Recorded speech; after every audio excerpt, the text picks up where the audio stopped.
I hereby introduce to you Mr. Michael Veazey. So welcome back to the show. Today we are going to be talking about mindset stuff. So the basic 4 pillars that we're basing the content on these days are niche, source, launch, mindset. So learning is the basic thing, or measuring, and mindset. So why bother with this stuff? Well, I think I've talked about this before, so briefly, because we need to. Unfortunately, the best model in the world isn't going to work if you don't work it. And the entrepreneur is ultimately the business at the beginning of the business building journey. Now, if you want to know more about the nuts and bolts of, well, in own great overview, but I think in a very absorbable fashion, we've just created a brand new PDF for that. So you can get that at amazingfba.com/build, B-U-I-L-D. But if you are struggling with the mindset side, or even if you want to go from good to great, then this is stuff you've got to address, because the entrepreneur is the business at the beginning when there's no business at all. You have no revenue. It's just you and an idea. So you've got to have the right personality and mentality. And later on, even when you're running a business, even when other people are running it for you, if you want to grow it and expand it or succeed with it, you're going to have to be the person driving it. So the quality of an entrepreneur's character, flawed as it may be, the underlying qualities that you have are absolutely critical, in a way that it's not quite so much in a day job. Once you've got the job, you've got to deliver. But yes, there are certain jobs that require certain personality traits, but they're not as driven by that person all the time in the way that our business is in most cases, I think. So we are working our way through Steve Covey's 7 Habits of Highly Effective People, a very, very good book. As he said himself, that the success literature that he examined in great detail was until sort of mid 20th century, very based on principles, and then it got very sort of personality centric from about the 1920s, 30s onwards, and that's certainly true. You've got people like like 1,000,000,001 books, Rich Dad, Poor Dad springs to mind, or Think and Grow Rich. I'm not saying they aren't without value. I've certainly read both, and I'm glad I did, but they are very much about sort of hacks and ways of trying to make things work, as opposed to trying to discover the fundamental principles of living a good life, which ironically is more likely to lead to wealth, if that's something you desire. I presume you do if you're in business or wanting to get into business. But the irony is that trying to go straight for it without respecting how the universe works doesn't work so well. And my experience of Covey's book, trying to apply it in my life for the last 25 years, sometimes, sometimes not remembering to do it, is that it's very, very effective when you really do it well. And I still find it challenging. So I'm not saying this stuff is easy or a quick fix, but it's a big long-term win if you begin to live in this way rather than here's a little hack. And we will give you hacks. Don't get me wrong, I'm all for easy wins. But the big wins in life are not normally the easy, quick external wins. They're internal battles that we have to fight. So we were talking about mindset habit number 2, which is begin with the end in mind. So the first one is be proactive. And we talked about that in another episode. Don't remember which one. But if you go to amazingfba.com/mindset, we'll gather together there all the mindset-based episodes that I've done over the years. Over 3 years now of content, and we'll put that there. So the first habit is being proactive, which means focusing on what is under your control, what you can do, as opposed to focusing on your circle of concern and looking outside of your circle of influence, as Covey puts it. So looking at, for example, worrying about Brexit and spending your life reading papers, or worrying about Trump and spending your life watching the news online, or looking at Facebook and how wealthy your friends seem to be or how successful they are. That's all going to be really destructive behavior. And an entrepreneur, of any person, they may be sometimes somewhat envious and driven by their demons, but they focus on what they can do. So that habit is absolutely critical, and nothing else means anything until you've done habit 1. They are in an order for a reason. So the first 3 habits, by the way, are what he calls private victories, which is maybe why they don't seem as easily actionable as the later ones, the public victories, which is much more about interacting with people. And that seems more business-like, and it seems more that's where the money is. But I can tell you that that's not really the case. If you can't sort your own head out, private victory, as he calls it, you will never get to the public victories.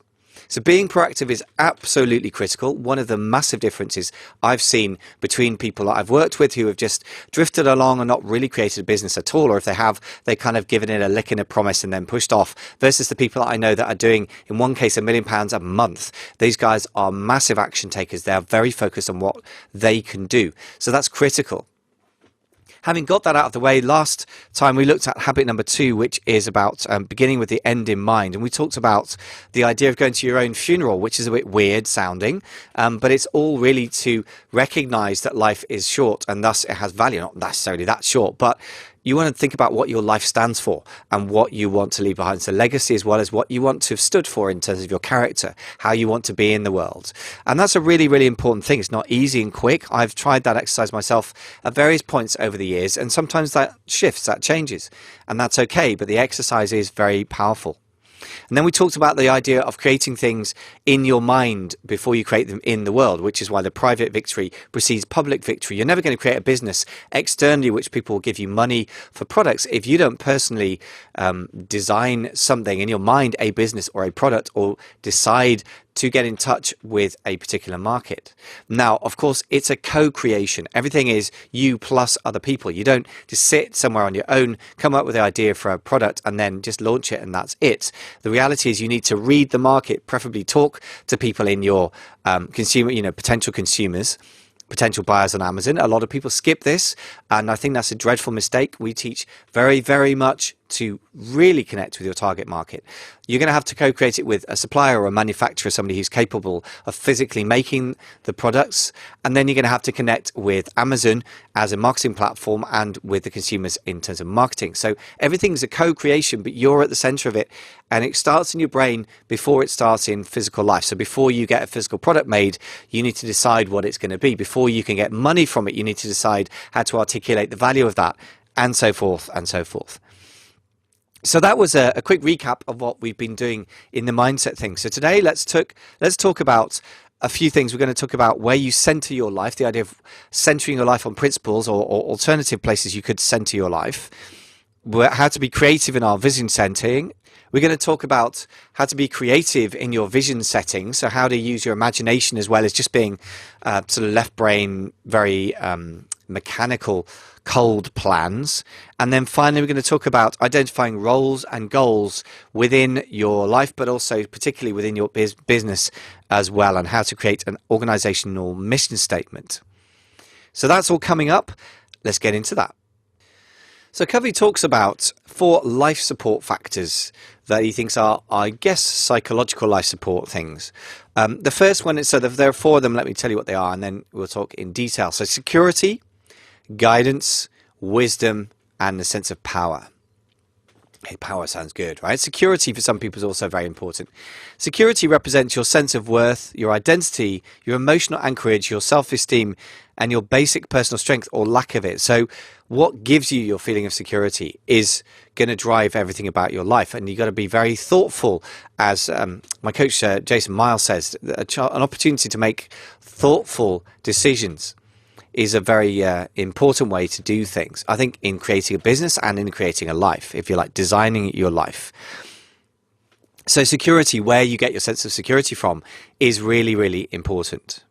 Second thing is your guidance, your sense of your internal frame of reference, sense of direction, if you like, or the source of the direction in your life. So what gives you your sense of direction obviously is going to massively impact your life as well.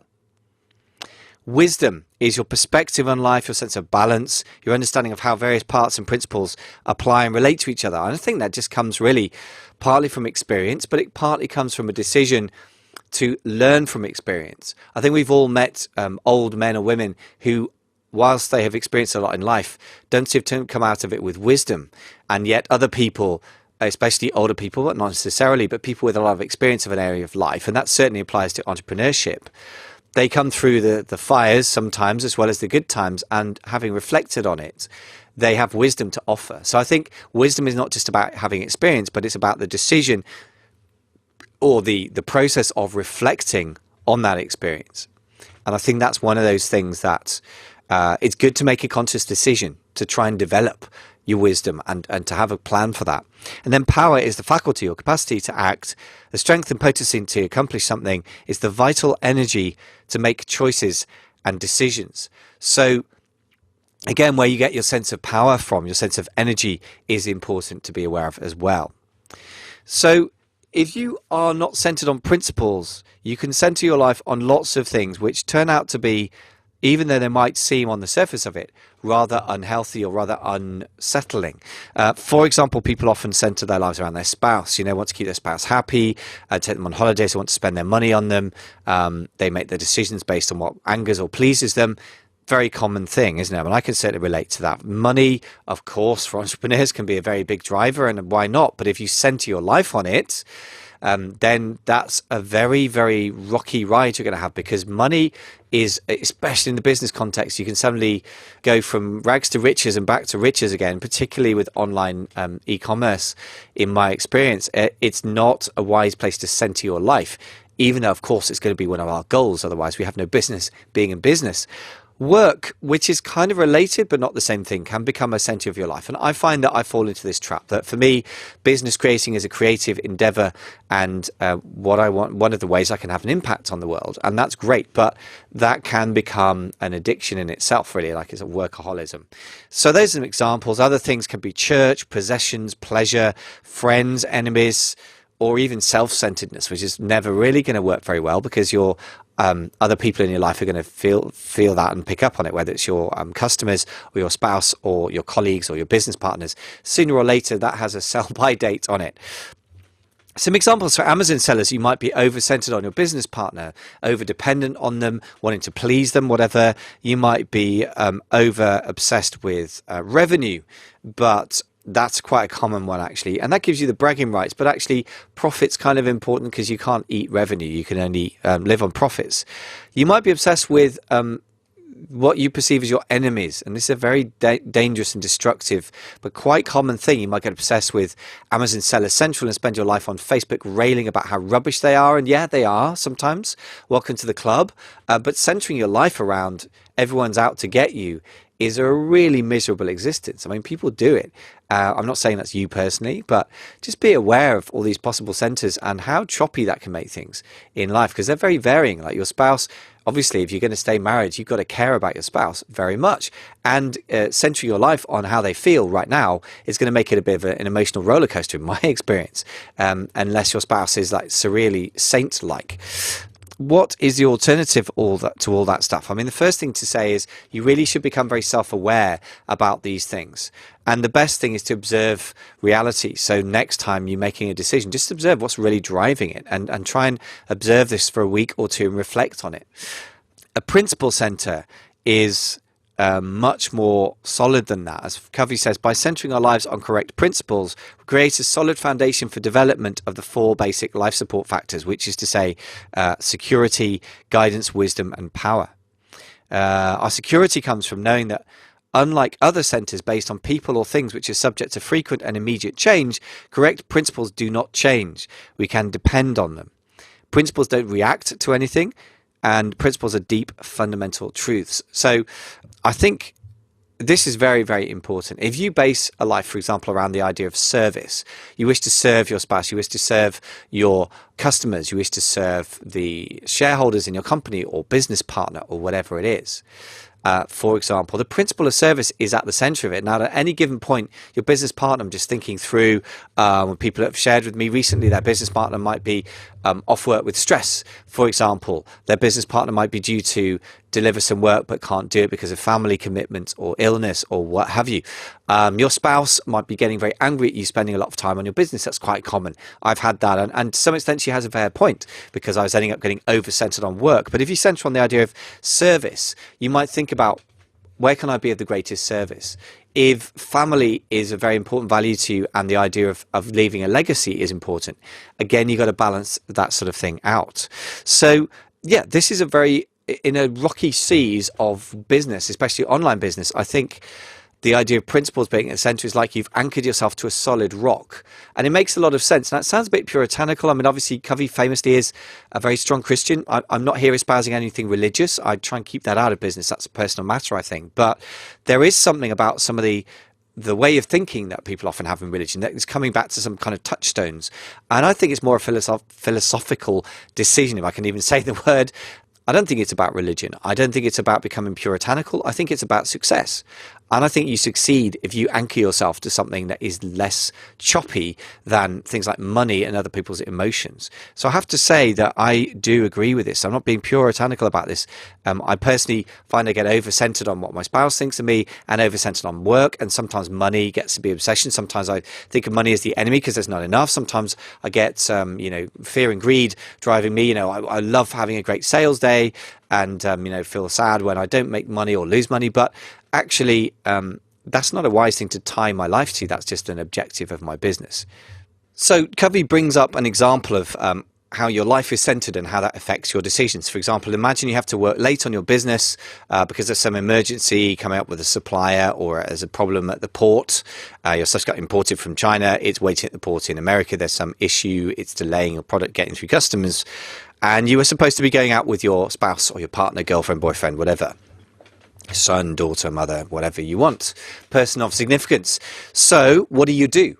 This is a decision-making point. And as my old coach, Dan Bradbury, used to say, all decision-making is value clarification. So in other words, when you get to a point, you've got to decide in favor of this versus that, it helps you clarify your values.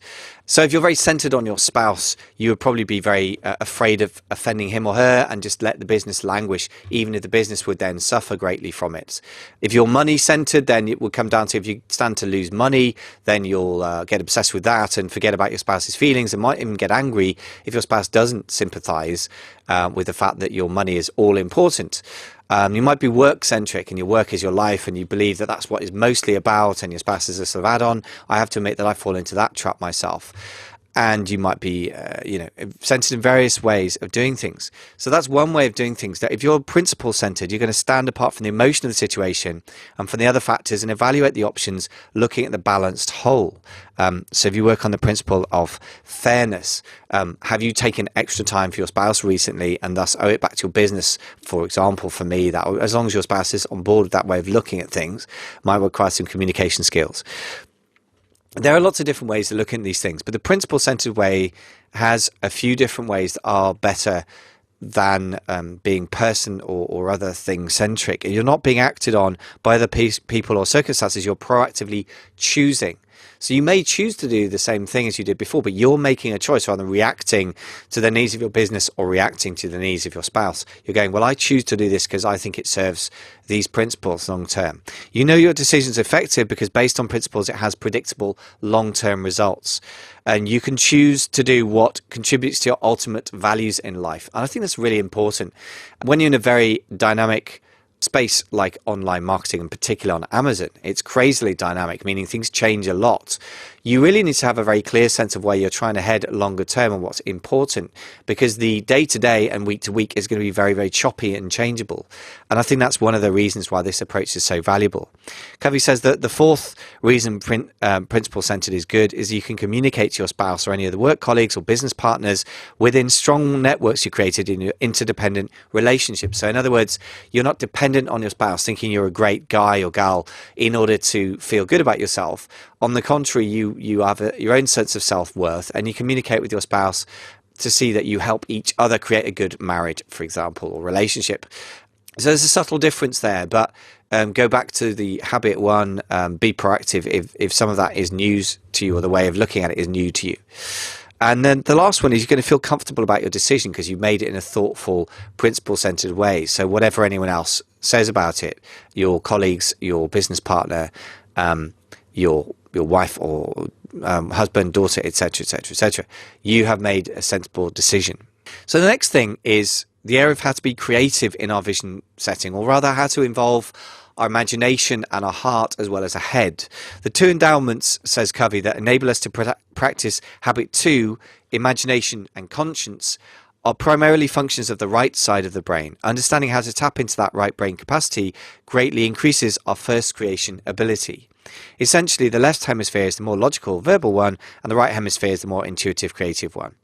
People tend to stay in the comfort zone of their dominant hemisphere and process every situation according to either right or left brain preference. In the words of Abraham Maslow, he that is good with a hammer tends to think everything is a nail.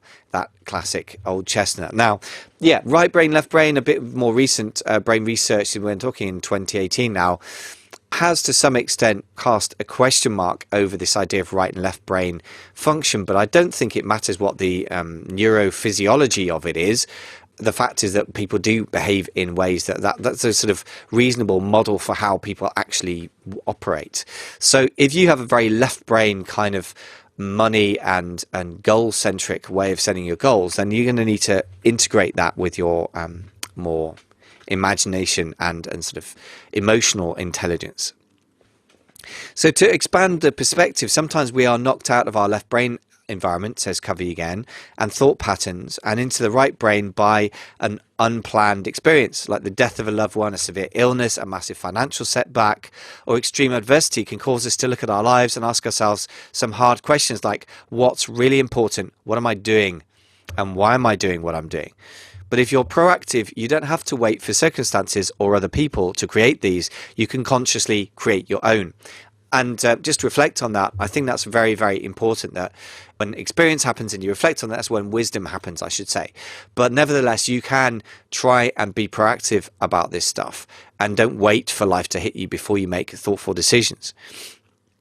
One example, as we had in the beginning of last episode, is visualizing your own funeral and writing your own eulogy, actually writing it out. It's a bit of a weird idea, but I do think there's something very powerful about that. And without being artificial about it, it can really make you reflect on what's important. Example number 2, you can visualize your retirement. What contributions, what achievements will you have made in your field? What plans will you have after retirement? Will you enter a second career? That kind of question. This can also be applied to your Amazon business. What achievements do you want to make in your business? What impact do you want your business to have made when you've sold it, for example? So you don't have to go as far as your own retirement. You could just think about your business sale in 5 or 6 years' time. Third example is assuming he does this exercise. Covey used to do this exercise rather with his own students. Assuming you only have this one semester to live, I tell my students, and that during this semester you are to stay in school as a good student, visualize how you would spend your semester. Visualization, can't even say it, and affirmation are 2 other tools that Covey talks about. So, for example, supposing you love creativity and independence and you identify that as one of your fundamental values, those are often values that entrepreneurs seem to share.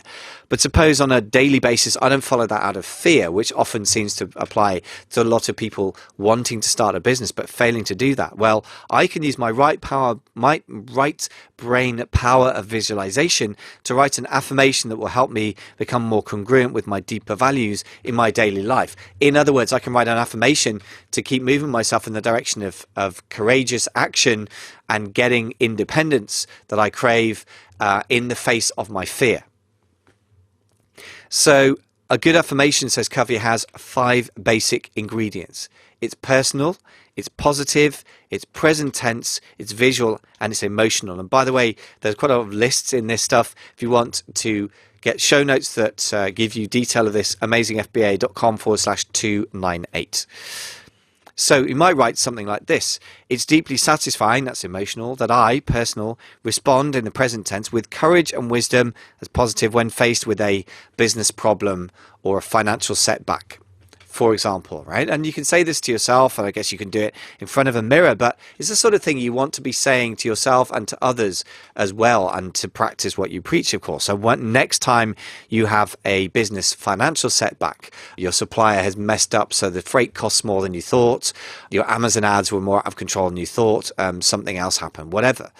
Guess what? You can use that as an opportunity to consciously go, right, here is my new value system. Here's my new operating system. So I am going to respond to this with courage and wisdom in the face of this problem. So try and make it not just something you say, but something you consciously come back to and see problems as opportunities to develop this new operating system, if you will. That's my take on it, not Covey's. Then you can visualize this outcome. You can spend a few minutes each day and totally relax your mind and body. Think about situations in which your business might push you into fear, and then visualize that in detail. And then imagine the very specific situation which might make your heart pound. For example, looking at your phone and seeing that your bank account's in the red, maybe that gets you going. And then instead of seeing your normal response, you can visualize yourself handling the situation with courage and confidence that you've captured in your affirmation. So in other words, you can rewrite the script of your behavior in harmony with your values. And if you do this day after day, your behavior is going to change. And I think that is true. I mean, I'm not a very calm person, for example, and I get very easily wound up by phone calls with Amazon Seller Central people. And I decided a while ago that this was simply not doing me any good. It was massive wasted energy. It wasn't serving me. It wasn't growing my business. It wasn't helping the person at the other end of the phone. Wasn't going to change either. So I decided to just simply stop phoning them and actually just send them written messages. And that's wise for a couple of reasons, not least of which you've got a written transactional thing. And normally it's easier to be clear and articulate, I find, in writing than when you say something the first time. It's normally a bit messy, I find. But also it means that I keep a calmer, clearer head. So it's much harder to get really angry with somebody stupid in writing than when they're speaking to me, for me personally. So that's an example of how the idea of staying calmer and more rational in my business actions is applied in a very particular situation. So let's talk about how your values manifest themselves, or how principles manifest themselves in your business life and in your daily life. Let's talk about roles and goals. Of course, says Covey, the logical and verbal left brain becomes very important as well as you attempt to capture your right brain images, feelings and pictures into the words of a written mission statement. Writing distills, crystallizes and clarifies thought and helps break the whole into parts.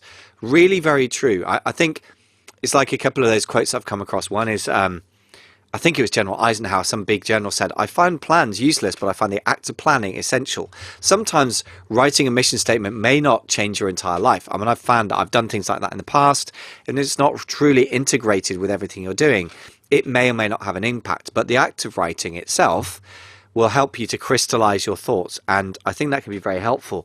It is one of those areas in life where I think working with a coach, I've personally found very, very helpful. And I suppose in this area, you'd be looking at a life coach because it's life as a whole, but specifically with your Amazon business or your online businesses generally. I mean, I have a coach that I speaking to him later today, and articulating this stuff and then taking notes can lead to a possibility of a thoughtful decision, as Jason puts it. And that was in relation to brand creation.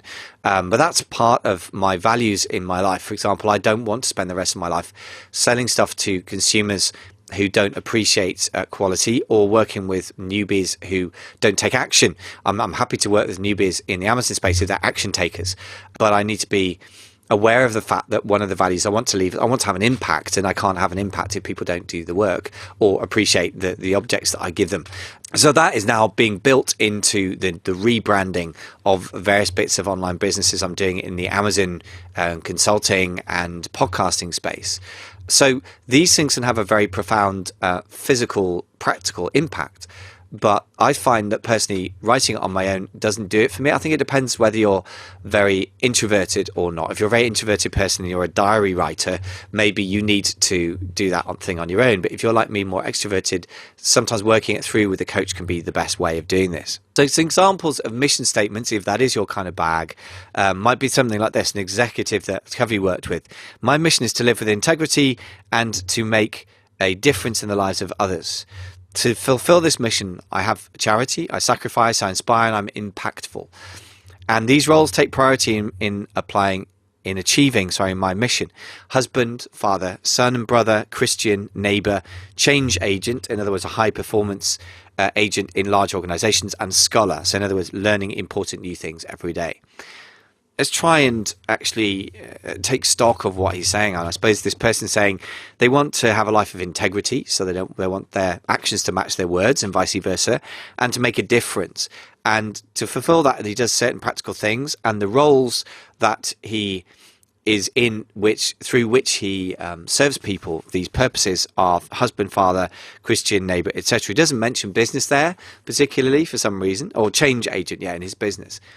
So for you, what it might be, well, let me give an example. My mission is to make an impact on the lives of others as well, and to serve others, and to particularly, I guess, I love explaining concepts to people. So I like people, but I particularly love bringing concepts to people that are of use to them. So that's my kind of mission, and that's always been the case, whether it's me working as a conductor with an orchestra, trying to bring the music off the printed page and make it live, or working now as a, when I used to be a music teacher and working now as a business coach in the Amazon podcasting space, or consulting one-to-one with people or with masterminds. It's the same kind of thing. It's getting concepts across to people that help them to have an impact on their lives, and thus for me to have an impact in a positive way on lots of people's lives. And so for me, that's basically when I tease out the common factors of my life between different things, that has been the case. So I still do a bit of conducting. So the role in which that would apply, I'm conducting a little local opera company of all things.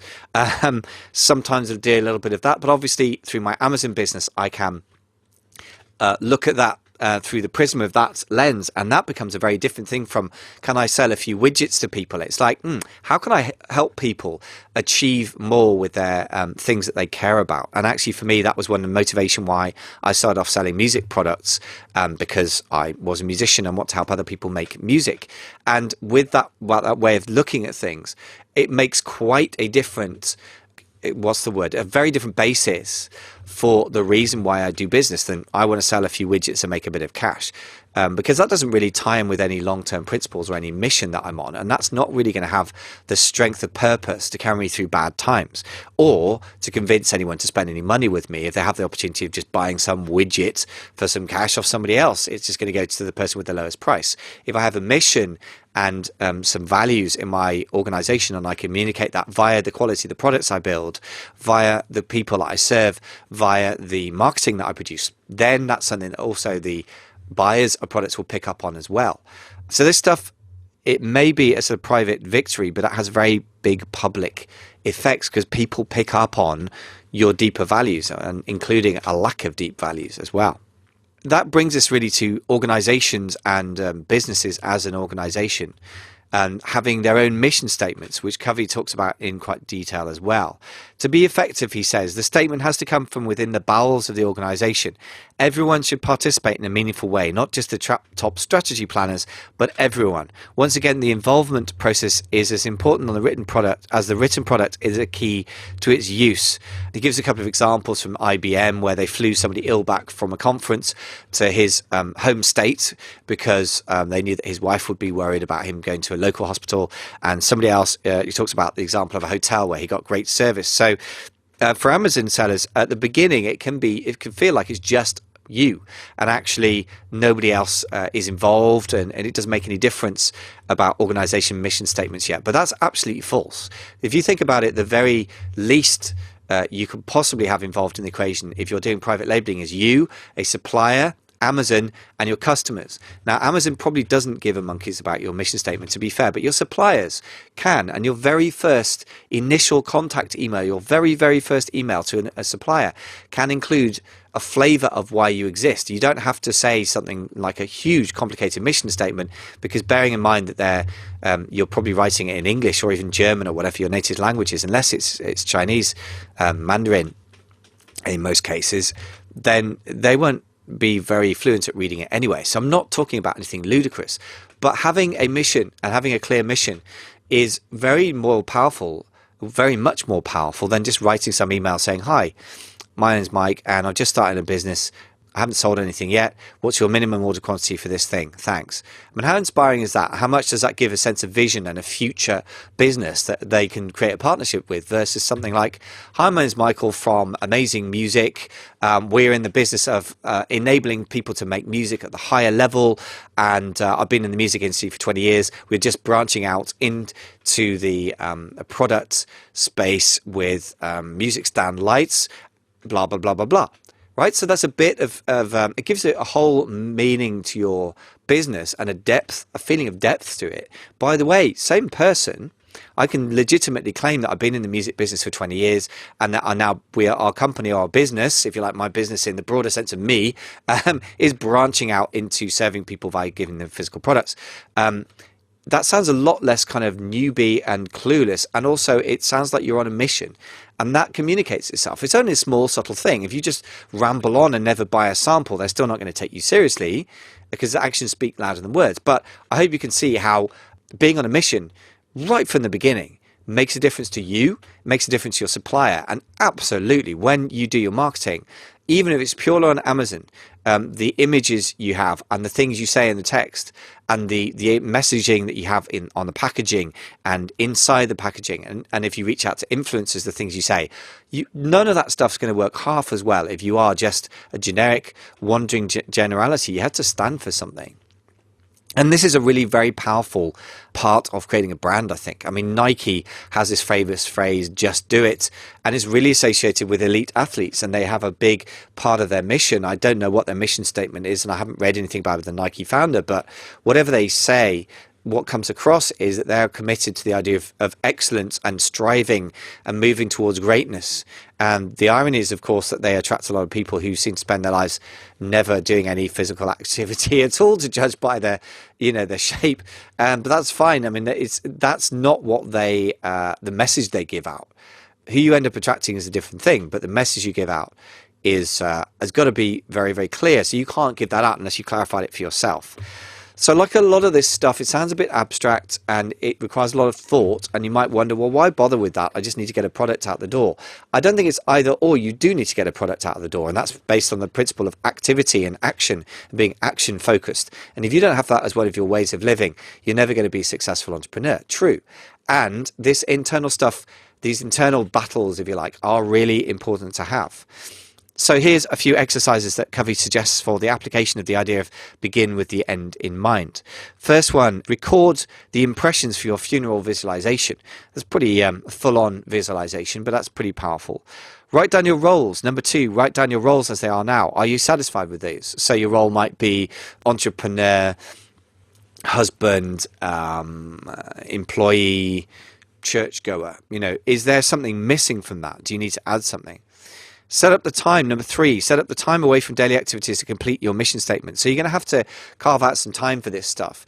As I said, I would personally, if I were doing this, I would do it with a coach, because I think it's going to be more meaningful. Doing stuff on your own can become an abstract little exercise that isn't really meaningful enough to you to actually impact your life.